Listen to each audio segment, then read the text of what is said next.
How we can dump water like that into into the water we recreate in is beyond me.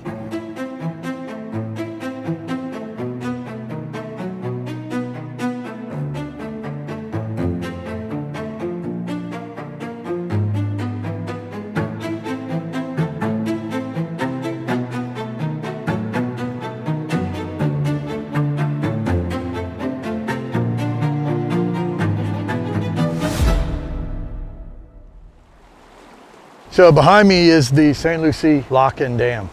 This is a spillway. It has 7 different locks. They have gates and they can control the volume of water that they release by opening or lowering or lifting the gates. On the other side is the St. Lucie Canal, runs all the way to Lake Okeechobee, to the east side of Lake Okeechobee.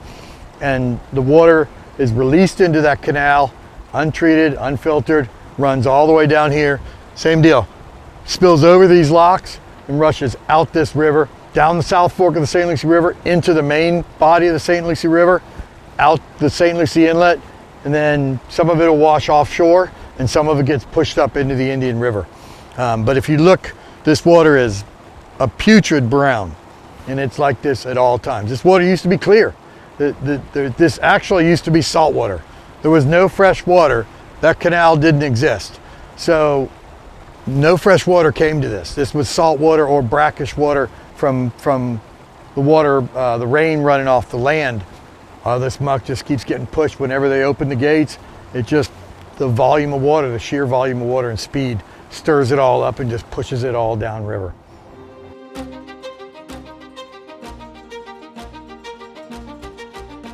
So we're about 2 miles from the St. Lucie Inlet, up in the St. Lucie River.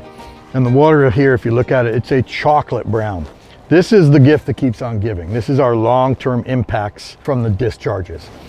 As all that stuff flows down, it's carrying all that sediment, has all kinds of nutrients in it, nitrogen, phosphorus, that all settles to the bottom and just builds this layer of what we call muck here. This is a spot, this little cove, this little shoreline here when I was in college, so in my lifetime, when I was in college, I would wade in here with a lantern and a gig, and I would gig flounder. And this water was crystal clear. Megan, I'm gonna give you this. Push it down and tell me when you hit sand.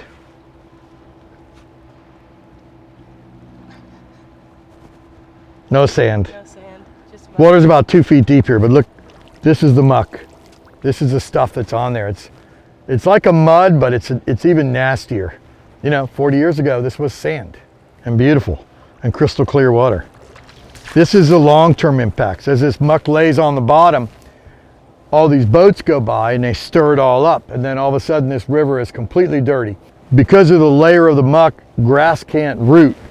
So the grass can't grow. And this is the stuff that continuously, even when we're not getting discharges, just the wind and the boat wake stir this up, makes us get this plume of dirty water that goes out our inlet and then pushes back into the Indian River with the incoming tide. It's the gift that keeps on giving.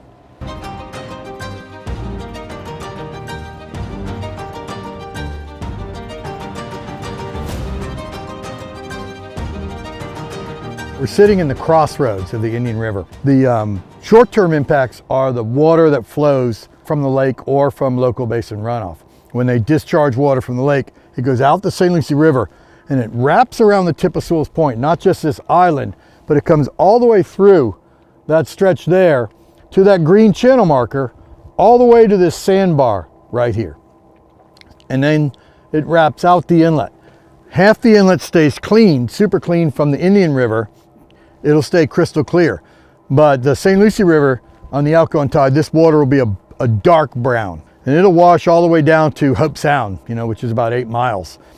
Then when the tide turns and the incoming tide comes in, it pushes that water that washed south back into the river, and it pushes it up the Indian River. And this whole section that's crystal clear will go brown and take all that turbid water.